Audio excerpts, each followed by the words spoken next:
revoltate într-o noapte că pădurea dispărea.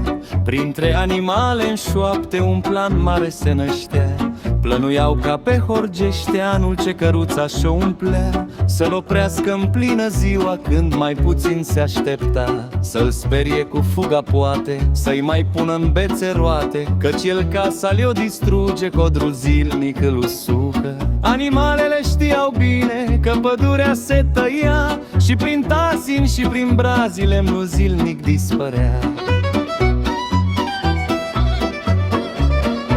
Iar Horgeștiul resimțea seceta ca pe păcate, că prioarei nu-i plăcea că-ți pășunile uscate. Astfel s-au gândit odată doi lupi și un cerb bătrân să adune o armată animalele la rând. Și-au venit de peste tot, fără grabă, fără șoapte, la taifas, vorbă la bot, pe linie la tei în noapte. Nu cuceriri, nici mărire, nu mândrie sau putere, ci doar simplă supraviețuire pentru codru și durere.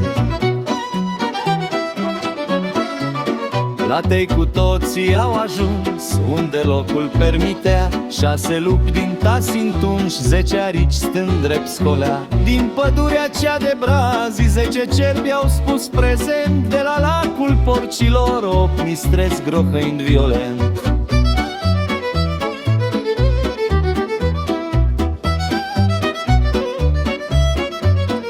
Popândăi 40, printeni de pe vărării atenți, mici la trup, dar mari la minte, buni de sfat și de cuvinte. S-a spus clar acum e timpul, veniți toți la recrutare, până când se strânge ghimpul, nimeni nu are scăpare.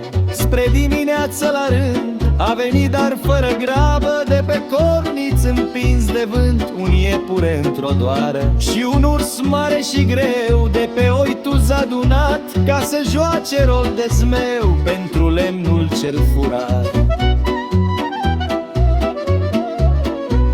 După teiul cel bătrân șușoteau încet viclean, cum să scape de armată, că n-au față de oștean. Primul spune iepurașul: ursule, eu nu-s ostaș, nu pot lupta, nu știu marșul, am idee de borfaș. Ursul a privit cam lung, spune: și eu vreau să scap, o să îmi tai o ureche ca să am un handicap.